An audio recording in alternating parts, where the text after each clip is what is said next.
24 घंटे पहले एक सीक्रेट डॉक्यूमेंट लीक हुआ। डॉक्यूमेंट में लिखा है 2030 तक दुनिया के 3 हिस्से हो जाएंगे। क्या होगा जब 12,000 परमाणु बम आमने सामने होंगे?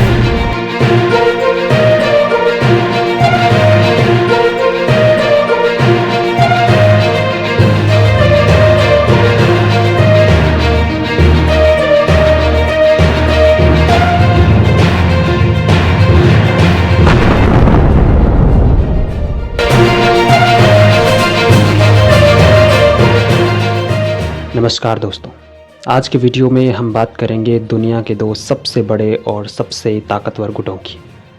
जहां एक गुट के पास दुनिया की 50% इकोनॉमिक पावर का नेतृत्व है, तो वहीं दूसरे गुट के पास दुनिया के 60% ऊर्जा संसाधन और दुनिया की 40% आबादी निवास करती है। जहां दोनों ही गुटों के सदस्य देश न सिर्फ अपने मिलिट्री पावर और इकोनॉमिक पावर बल्कि अपने सॉफ्ट पावर और डिप्लोमेटिक पावर के बल पर दुनिया भर में गिने जाते हैं। जहां एक गुट में पूरा पश्चिमी विश्व शामिल है, तो वहीं दूसरे गुट में लगभग पूरी पूर्वी दुनिया। इस वीडियो में हम उन्हीं दोनों गुटों के सदस्य देशों की ताकतों का अंदाज़ा न सिर्फ मिलिट्री और इकोनॉमिक पावर के दम पर लगाएंगे, बल्कि विभिन्न दृष्टिकोणों से हम इनकी ताकतों की तुलना करेंगे और अंत में इस निष्कर्ष पे पहुंचेंगे कि अगर ये गुट आमने सामने होते हैं तो आखिरकार किसकी जीत होगी।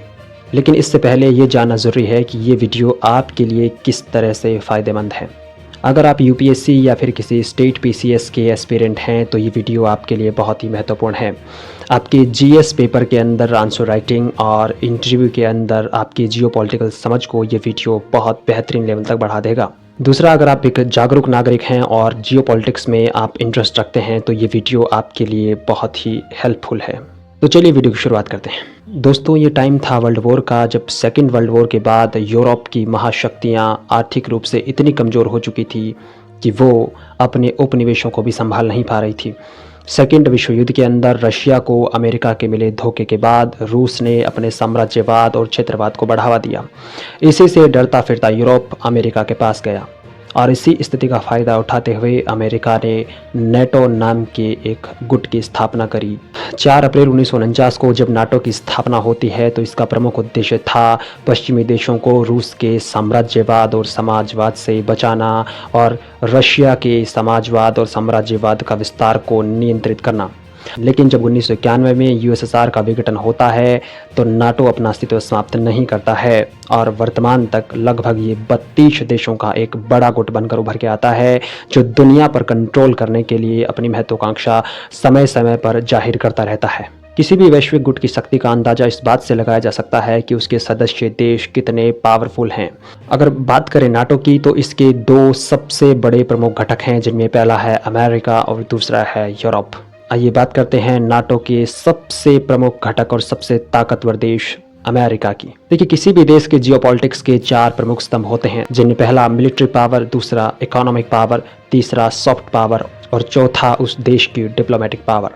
तो आइए बात करते हैं अमेरिका के पहले जियोपॉलिटिकल पिलर मिलिट्री पावर की। अमेरिका के पास दुनिया की सबसे ज़्यादा ताकतवर सेना है और ये शायद दुनिया की सबसे ज़्यादा एडवांस मिलिट्री है। दुनिया में सबसे बड़ा सैन्य बजट अमेरिका का है, जो लगभग 886 बिलियन डॉलर है, जो पूरी दुनिया के सैन्य बजट का 40% है। कहने का मतलब ये कि अगर पूरी दुनिया में 100 यूनिट पैसा मिलिट्री पे खर्च होता है तो उसमें से 40 यूनिट सिर्फ अमेरिका अपनी सेना पे खर्च करता है। इस बात से अंदाज़ा लगा सकते हैं कि अमेरिका की सेना कितनी एडवांस और कितनी पावरफुल हो सकती है।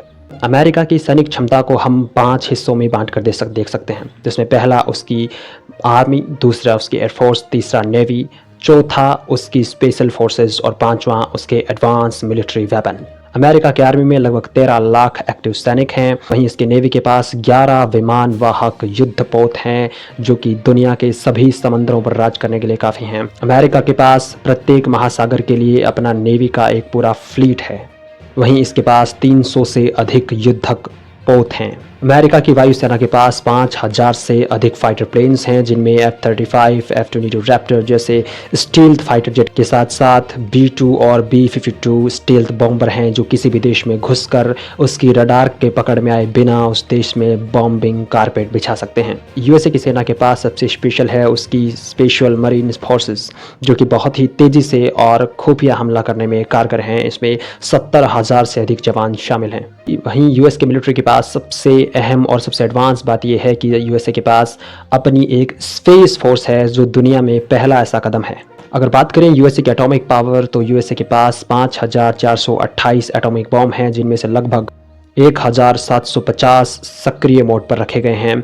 यूएस के पास इंटरकॉन्टिनेंटल बैलिस्टिक मिसाइल और सबमरीन लॉन्च बैलिस्टिक मिसाइलों का एक बड़ा जखीरा मौजूद है, जो दुनिया के किसी भी कोने पर मार करने के लिए सक्षम है। वहीं अमेरिका को ग्लोबल सुपर पावर बनाने में सबसे महत्वपूर्ण योगदान है इसकी ग्लोबल प्रेजेंस का। यूएसए के पास 800 से अधिक सैन्य अड्डे हैं, जो 70 से अधिक देशों में फैले हुए हैं। ये बात उसकी ग्लोबल प्रेजेंस को समझाता है, जो युद्ध के समय कहीं से भी किसी भी स्थिति में दुश्मन पर वार करने के लिए काफ़ी है और एक अहम योगदान निभाता है। यूएसए के मिलिट्री की सबसे पावरफुल और उसकी रीढ़ की हड्डी है उसकी स्टील्थ टेक्नोलॉजी। अमेरिका के पास F-35 और B-52 जैसे स्टील्थ फाइटर प्लेन हैं, जिनमें F-22 रैप्टर जैसा फाइटर प्लेन भी शामिल है। स्टील्थ फाइटर टेक्नोलॉजी वो होती है जब दुश्मन देश में आप प्रवेश करते हैं और उसका राडार आपके फाइटर प्लेन को डिटेक्ट ना कर पाए। स्टील्थ फाइटर जेट्स का रडार क्रॉस सेक्शन बहुत ही कम होता है। ऐसे में रडार ऑपरेटर को लगता है जैसे कोई पंछी उड़ रहा है, लेकिन असल में वो एक फाइटर प्लेन होता है। ऐसे में रडार ऑपरेटर कंफ्यूज हो जाता है। अमेरिका के पास MQ-9 रीपर ड्रोन, RQ-4 और ग्लोबल हॉक जैसे स्टील्थ ड्रोन शामिल हैं। अमेरिका के पास AGM-183 जैसी हाइपरसोनिक मिसाइलों का बेड़ा है। यहाँ पर एक वर्ड है हाइपरसोनिक मिसाइल। इसका मतलब होता है वे मिसाइलें जो ध्वनि की गति से 5 गुना रफ्तार से भी तेज उड़ती हैं। इनकी गति इतनी तेज होती है कि इनकी गति जो ऊर्जा ही इतनी ज़्यादा हो जाती है कि जब ये विस्फोट करती हैं तो एनर्जी का एक बहुत बड़ा बूम उस एरिया में उत्पन्न होता है। अगर इन मिसाइलों में आप वारहेड ना भी लगाएं तो भी इन मिसाइलों की टक्कर इतनी ख़तरनाक होती है कि आसपास एरिया को ये नस्तो नाबूद कर देती हैं। इस टेक्नोलॉजी कहते हैं हाइपरसोनिक टेक्नोलॉजी। इसके साथ साथ अमेरिका की नेवी सील, ग्रीन बैरट और डेल्टा फोर्सेस अमेरिका की स्पेशल फोर्सेस हैं। वहीं अमेरिका अपनी डिप्लोमेटिक पावर्स के जरिए ऑकस, क्वाड और I2U2 जैसे बहुपक्षीय समूहों में शामिल है, जो उसकी डिप्लोमेटिक पावर को स्ट्रॉन्ग बनाते हैं। इसी के साथ अमेरिका के आर्मी के पास वियतनाम युद्ध, अफगानिस्तान युद्ध 2001 से 2021, इसी के साथ साथ खाड़ी युद्ध 1991 और इराक युद्ध 2001 से 2011, इस तरह अमेरिका के आर्मी के पास बड़े और लंबे युद्धों को लड़ने का एक बहुत बड़ा एक्सपीरियंस भी है। अब बात करें अगर अमेरिका की इकोनॉमिक पावर्स की, अगर बात करें अमेरिका के GDP की, तो ये $26.8 ट्रिलियन है, जो कि दुनिया की सबसे बड़ी इकोनॉमी है। ये दुनिया की कुल GDP का 25% है और 1871 से अब तक ये दुनिया की सबसे बड़ी इकोनॉमिक पावर के रूप में विद्यमान है। अमेरिका की पर कैपिटा इनकम $80,000 है। इसी के साथ दुनिया के व्यापार का 60% का लेन देन डॉलर में होता है, जो अमेरिका की करेंसी पावर को दर्शाता है। वहीं दुनिया में स्विफ्ट सिस्टम पर अमेरिका का वर्चस्व है। यहाँ पर एक वर्ड है स्विफ्ट। इसका मतलब होता है ये एक ऐसा सिस्टम है जो एक देश से दूसरे देश में बैंकों के मध्य लेन देन को आसान बनाता है। इसी के साथ साथ किसी देश की जियोपॉलिटिक्स में उसकी सॉफ्ट पावर भी बहुत अहम रोल अदा करती है। सॉफ्ट पावर का मतलब है कि उस देश की सांस्कृतिक, उस देश की शिक्षा और उस देश के विचार किस प्रकार से दूसरे देशों को प्रभावित करते हैं। वर्तमान में विचारों को फैलाने का सबसे बड़ा तेज जरिया सोशल मीडिया है और आपको पता है, और सोशल मीडिया पे अमेरिका का एक छत्र राज है। गूगल, मेटा, यूट्यूब जैसे बड़े सोशल मीडिया प्लेटफॉर्म, साथ साथ X भी अमेरिका के प्लेटफॉर्म हैं। इसमें हॉलीवुड की फिल्में, बड़ी बड़ी टेक कंपनियों के साथ साथ हार्वर्ड, MIT और स्टैनफोर्ड जैसे विश्व स्तरीय विद्यालयों का भी सहारा लेता है। इस प्रकार से अमेरिका अपने थॉट्स को दुनिया में स्प्रेड करने के लिए इन प्लेटफॉर्म्स का इस्तेमाल करता है। दुनिया की सबसे बड़ी हथियार निर्माता कंपनियां जैसे लॉकहीड मार्टिन, बोइंग अमेरिका की कंपनियां हैं। वहीं एलन मस्क की SpaceX जैसी कंपनी स्पेस में आगे बढ़ने के लिए तैयार है। अमेरिका की कृषि का योगदान उसके GDP में 1% से भी कम है, लेकिन उसके बावजूद अमेरिका दुनिया में कृषि निर्यात में सबसे बड़ा एक्सपोर्टर बन के निकलता है। वहीं पेट्रो डॉलर सिस्टम अमेरिका को एक कदम और आगे ले जाता है। यहाँ पेट्रोडॉलर शब्द का मतलब होता है दुनिया के तेल उत्पादक अधिकतर देश अपना पेमेंट डॉलर में लेते हैं, यानी पेट्रोलियम को डॉलर के बदले बेचते हैं। इसी सिस्टम को पेट्रोडॉलर सिस्टम कहते हैं। वहीं दुनिया में रिसर्च एंड डेवलपमेंट पर अमेरिका सालाना लगभग 700 बिलियन यूएस डॉलर खर्च करता है, जो दुनिया में सबसे अधिक है। अमेरिका न सिर्फ बंदूक और डॉलर से बल्कि अपनी सॉफ्ट पावर से भी दुनिया पर राज करता है। सबसे ज़्यादा नोबेल प्राइज़ विजेता अमेरिका से ही मिलते हैं। साथ ही साथ अमेरिकन इंग्लिश का पूरे वर्ल्ड में वर्चस्व है, इसको एक और सॉफ्ट पावर देता है। वर्ल्ड बैंक और IMF में अमेरिका का वर्चस्व है। वहीं अमेरिका की स्पेस एजेंसी नासा अंतरिक्ष में सबसे अधिक मिशन भेजने वाली और सबसे ज़्यादा खोज करने वाली एजेंसी है। नासा न सिर्फ चांद, सूरज, यहाँ तक कि सौर मंडल से भी अपने वोजर फर्स्ट और वोजर सेकंड को बाहर निकाल चुका है। ऐसी स्थिति में अमेरिका की नासा स्पेस को डोमिनेट करने वाली एजेंसी है। ऐसे में स्पेस को डोमिनेट करने के लिए नासा एक बहुत बड़ी और पर्याप्त एजेंसी के रूप में काम करती है। तो इस प्रकार से जल, थल, नभ और अंतरिक्ष में अमेरिका का पूरी दुनिया में सबसे ज़्यादा वर्चस्व है। इस प्रकार से नाटो का एक ऐसा सदस्य देश जो जल, थल और नभ और अंतरिक्ष चारों जगह है अपना डोमिनेंस रखता है, तो इस हिसाब से नाटो एक बहुत पावरफुल ग्रुप बन के निकलता है। चलिए बात करते हैं नाटो के दूसरे सबसे महत्वपूर्ण घटक यूरोप की। हालांकि यूरोप सैनिक दृष्टि से लगभग अमेरिका पर निर्भर है, लेकिन इसमें कुछ देश जैसे फ्रांस, ब्रिटेन, स्पेन, इटली और जर्मनी जैसे देश अपनी ताकत का लोहा मनवाने में कामयाब रहे हैं। जहां फ्रांस के पास 300 से अधिक परमाणु बम हैं, तो वहीं फ्रांस फर्स्ट फ्यूज पॉलिसी पर चलता है, यानी फ्रांस किसी देश पर पहले परमाणु बम हमला करने की पॉलिसी का इस्तेमाल करता है। यूरोप के अंदर रूस के बाद सबसे बड़ी आर्मी फ्रांस के पास है, जिसमें 2 लाख से अधिक एक्टिव सैनिक मौजूद हैं। फ्रांस के पास 234 फाइटर प्लेन्स हैं, जिसमें रफाल जैसा 4.5 जनरेशन का लड़ाकू विमान भी शामिल है। फ्रेंच पॉलिनेशिया और न्यू कैलेडोनिया में फ्रांस के सैन्य अड्डे हैं, जो इसके ग्लोबल प्रेजेंस को दर्शाते हैं।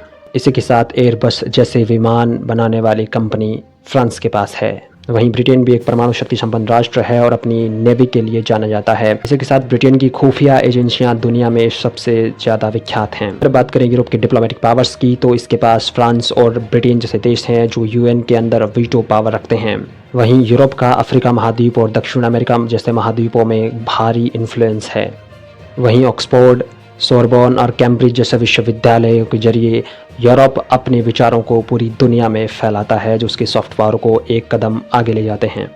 इसी के साथ यूरोपियन यूनियन जैसा एक बड़ा संघ है, जो अपने आप में 27 देशों का एक बड़ा गुट है। वहीं जर्मनी, इटली, स्पेन जैसे बड़े देश G7 और G20 के सदस्य हैं, जो इसकी डिप्लोमेटिक पावर को एक कदम आगे ले जाते हैं। लेकिन अब बात करते हैं कि नाटो की पूरी कंबाइन पावर क्या है। बात करें नाटो की सैनिक शक्ति की, तो नाटो प्रति वर्ष 1.3 ट्रिलियन US डॉलर अपनी सेना पर खर्च करता है, तो दुनिया के सैन्य खर्च का लगभग 55% है। नाटो के पास 6000 से अधिक परमाणु बम हैं, 17 विमान वाहक पोत हैं। इसके साथ साथ 500 से अधिक युद्धक नौसैनिक जहाज हैं, जो कि पृथ्वी के समुद्रों पर राज करने के लिए काफ़ी हैं। इसी के साथ साथ नाटो के पास 5000 से अधिक फाइटर प्लेन्स हैं, जिनमें F-35, F-22 रैप्टर, राफेल के साथ साथ B-2 बॉम्बर, B-52 बॉम्बर और F-16 जैसे घातक फाइटर प्लेन्स भी शामिल हैं। नाटो के पास अब्राहम, चैलेंजर 2 और लेपर्ड जैसे घातक 15,000 से अधिक टैंक शामिल हैं, जो भूमि युद्ध पर सर्वाधिक महत्वपूर्ण रोल अदा करते हैं। चलिए बात करते हैं नाटो की ग्लोबल प्रेजेंस की। पूर्वी यूरोप में नेटो के 40,000 से अधिक सैनिक तैनात हैं, तो वहीं बाल्टिक नेशंस में नेटो की वायु रक्षा प्रणालियां शामिल हैं। वहीं ऑस्ट्रेलिया और जापान में नेटो के सैन्य अड्डे बने हुए हैं। अब बात करते हैं नेटो के सबसे खतरनाक वेपन की, जिसे कहते हैं आर्टिकल 5। आर्टिकल 5 के अनुसार नेटो के किसी एक देश पर हमला सभी देशों पर हमला माना जाएगा और वो सभी देश मिलकर उस हमलावर देश पर हमला कर देंगे। लेकिन इस आर्टिकल का प्रयोग सिर्फ एक बार हुआ है, जब अमेरिका पर 9/11 का हमला हुआ था। तो इस प्रकार से नेटो न केवल अपनी सैन्य ताकत बल्कि अपनी डिप्लोमेटिक, इकोनॉमिक और अपनी सॉफ्ट पावर के लिए भी पूरी दुनिया में विख्यात है।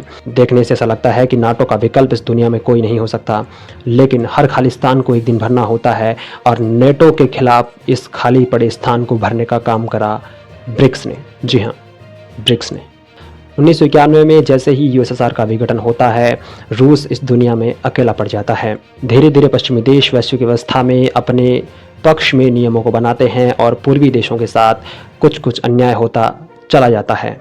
वैश्विक व्यवस्था में इसी असंतुलन को संतुलित करने के लिए 2009 के अंदर एक नए समूह का उद्घाटन होता है जिसका नाम है ब्रिक्स।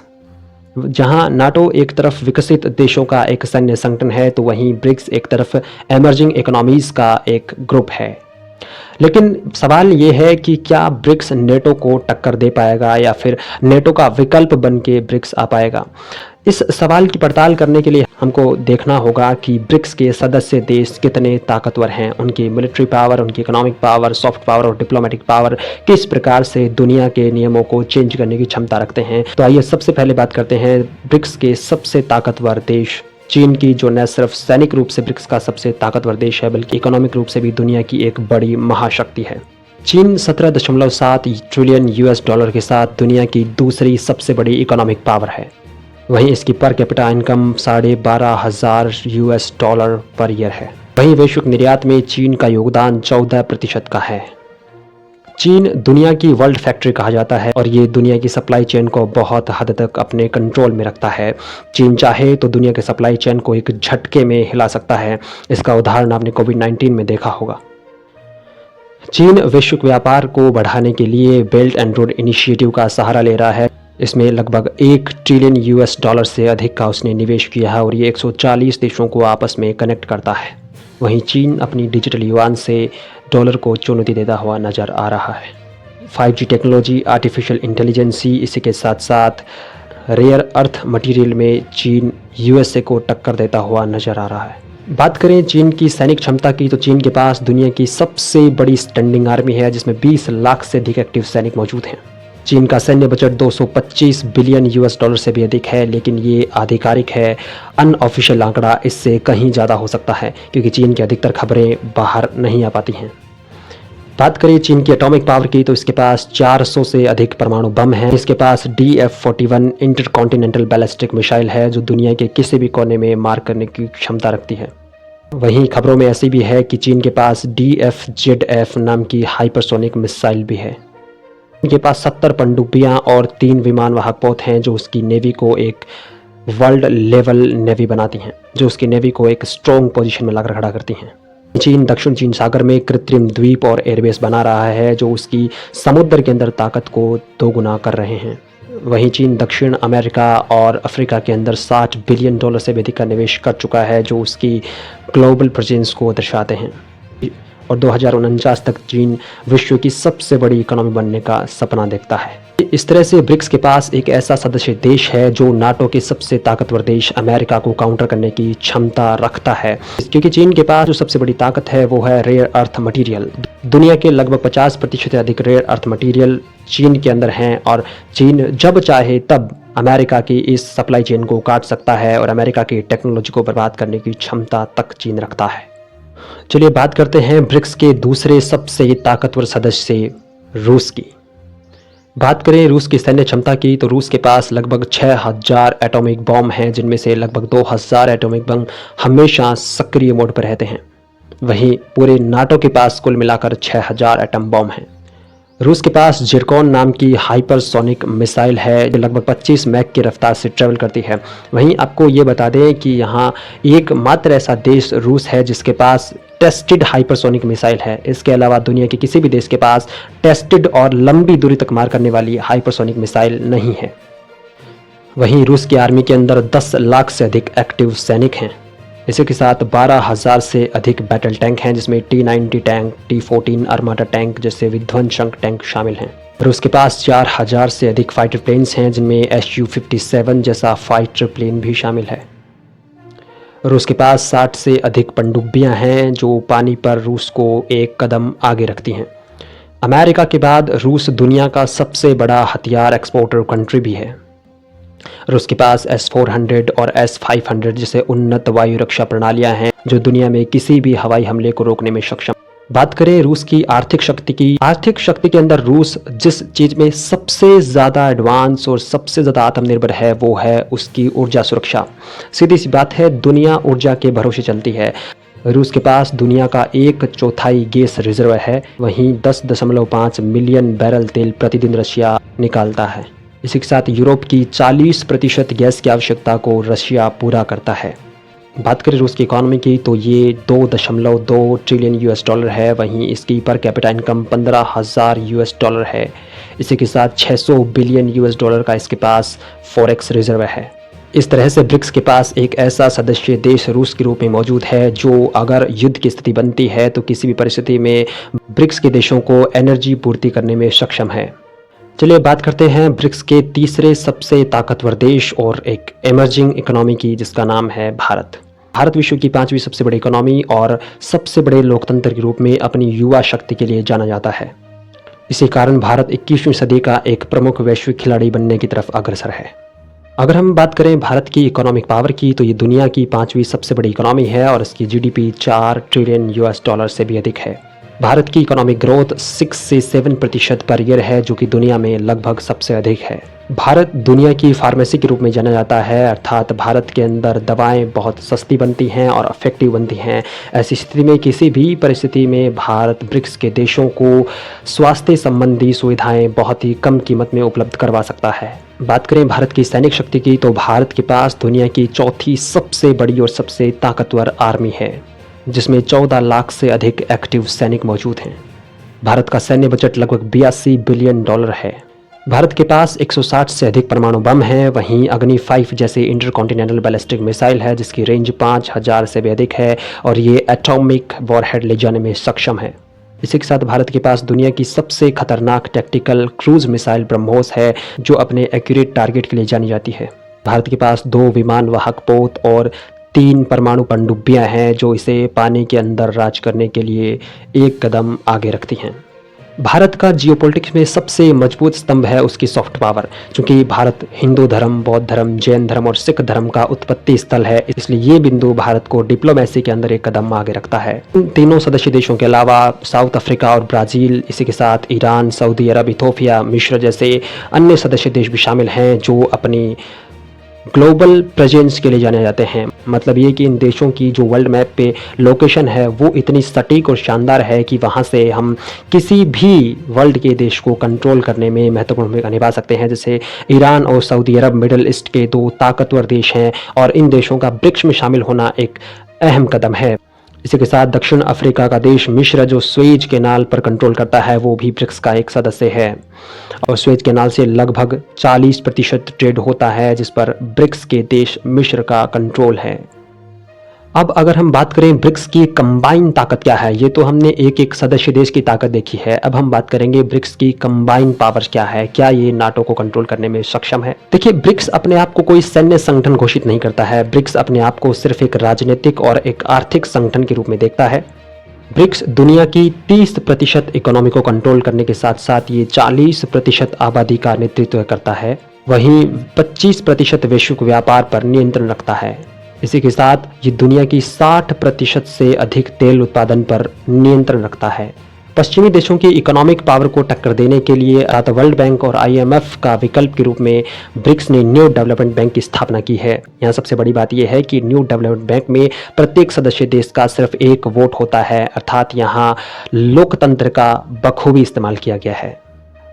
वहीं ब्रिक्स के देश एक दूसरे से व्यापार करने के लिए स्थानीय मुद्रा को अधिक महत्व दे रहे हैं, जो कि डॉलर की मोनोपोली को कम करने में महत्वपूर्ण है। इसी के साथ साथ हाल ही में चर्चा आई है कि ब्रिक्स देश मिलकर अपनी एक ब्रिक्स करेंसी का अनाउंसमेंट करने के लिए तैयार हो सकते हैं। अगर ऐसा होता है तो डॉलर और यूरो की जो मोनोपोली है वो दुनिया के व्यापार से खत्म हो सकती है और ब्रिक्स करेंसी एक महत्वपूर्ण वर्ल्ड करेंसी के रूप में रिकॉग्नाइज हो सकती है। सऊदी अरब जैसा देश जो अमेरिका का एक अलाई है, उसका ब्रिक्स ज्वाइन करना इस बात का प्रमाण है कि अब जल्द ही पेट्रो डॉलर सिस्टम समाप्ति के तौर पर जा सकता है। वहीं भविष्य में यूएन का एक विकल्प नजर आता हुआ G20 के अंदर ब्रिक्स देशों की बहुत महत्वपूर्ण भूमिका भी है। इसी के साथ हाल ही में 30 से अधिक देशों ने ब्रिक्स में शामिल होने की इच्छा जताई है, जो ब्रिक्स के वर्ल्ड वाइड एक्सेप्टेंस को बताता है। इसी के साथ ब्रिक्स वैश्विक भुगतान प्रणाली का विकल्प खोजने की भी चर्चा कर रहा है। इस प्रकार से हमने पहले नेटो को देखा, नेटो की पावर को देखा, उसके एक एक सदस्य की पावर को देखा। फिर हमने चर्चा की कि ब्रिक्स कितना मजबूत है, इसकी इकोनॉमिक पावर्स क्या है, क्या इसके मिलिट्री पावर्स है, इसके एक एक सदस्य की ताकतों को हमने देखा। अब हम फाइनली तुलना करते हैं कि अगर नाटो और ब्रिक्स एक दूसरे के आमने सामने आते हैं तो कौन किस पर किस प्रकार से भारी पड़ेगा, वो इकोनॉमिक हो या मिलिट्री पावर हो या सॉफ्ट पावर हो या फिर उसकी डिप्लोमेटिक पावर हो। आइए चर्चा करते हैं। देखिए, एक तरफ जहां ब्रिक्स के पास दुनिया की 30% इकोनॉमी पर कब्जा है, तो वहीं नेटो के पास दुनिया की 47% इकोनॉमी पर कंट्रोल है। यहाँ पर आपको नेटो कुछ अधिक दिखता नजर आ रहा होगा, लेकिन मैं आपको बता दूं कि नेटो जो है वो विकसित देशों का एक समूह है जिनके ग्रोथ रेट बहुत ज़्यादा है नहीं। ये 47% इकोनॉमी बहुत ज़्यादा ग्रोथ रेट नहीं दिखाती है। वहीं ब्रिक्स के अंदर भारत और चीन जैसी ग्लोबल ग्रोथिंग इकोनॉमीज़ हैं जो कि बहुत तेज़ गति से ग्रो कर रही हैं। इस प्रकार से हो सकता है भविष्य में ये अंतर जो है वो आपको पारता हुआ नजर आए। सैनिक खर्च की बात करें तो ब्रिक्स के पास जहां सिर्फ 400 बिलियन यूएस डॉलर सेना खर्च है, तो वहीं नेटो के पास 1.3 ट्रिलियन यूएस डॉलर सैन्य खर्च है। इसमें भी आपको नेटो जो है वो आगे नजर आ रहा होगा, लेकिन आपको बता दें कि ब्रिक्स यहां पर अपने आप को एक सैनिक संगठन के तौर पर नहीं देखता है। ब्रिक्स सिर्फ अपने आप को राजनीतिक और आर्थिक संगठन के रूप में देखता है। अगर ब्रिक्स अपने आप को भविष्य में सैनिक संगठन घोषित करता है तो हो सकता है इसका सैन्य बजट भी बढ़ा दिया जाए। बात करें एटॉमिक बमों की, तो ब्रिक्स के पास 6000 प्लस परमाणु बम हैं, तो वहीं नेटो के पास भी 6000 प्लस परमाणु बम है। इस मामले में दोनों ही गुट एक दूसरे को काउंटर करते हुए नजर आ रहे हैं।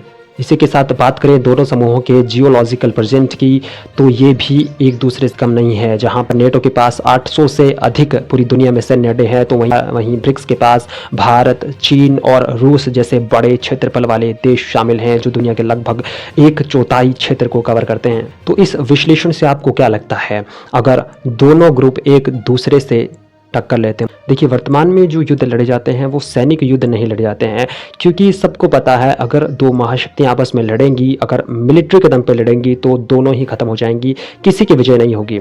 सेना का इस्तेमाल सिर्फ कमजोर देशों पे किया जा सकता है। जिस प्रकार यूक्रेन पर रशिया का हमला है, तो यूक्रेन एक कमजोर देश है, उसके पास एटॉमिक पावर नहीं है। जिस देश के पास एटम बम है, आप उस पर डायरेक्ट सैनिक हमला नहीं कर सकते हैं या फिर सेना के दम पे आप उस देश को मिटा नहीं सकते हैं। क्योंकि नेटो और ब्रिक्स दोनों ही सदस्य देशों के पास एटॉमिक पावर्स हैं, तो ये दोनों गुट कभी एक दूसरे पर डायरेक्ट अटैक नहीं करेंगे। फिर एक दूसरे को कमजोर करने का विकल्प क्या है? ये विकल्प होता है इकोनॉमिक विकल्प, ये विकल्प होता है सॉफ्ट पावर, ये विकल्प होता है डिप्लोमेटिक पावर, विकल्प होता है साइबर अटैक। भारत की स्थिति क्या होनी चाहिए? मुझे ऐसा लगता है कि शेरों के बीच बकरी बनकर नहीं, बाघ बन के रहना चाहिए, लेकिन जंगल के नियम हमेशा याद रहने चाहिए। और इस जियोपॉलिटिक्स के जंगल का नियम ये है कि ना तो कोई किसी का परमानेंट शत्रु है और ना कोई किसी का परमानेंट मित्र है। तो आपको क्या लगता है, क्या दुनिया में ये दोनों गुट कभी एक दूसरे पर डायरेक्ट अटैक करेंगे या एक दूसरे को डिप्लोमेटिकली, एक दूसरे को इकोनॉमिकली कमज़ोर करने में लगे रहेंगे? जवाब कमेंट में दीजिएगा। क्या लगता है?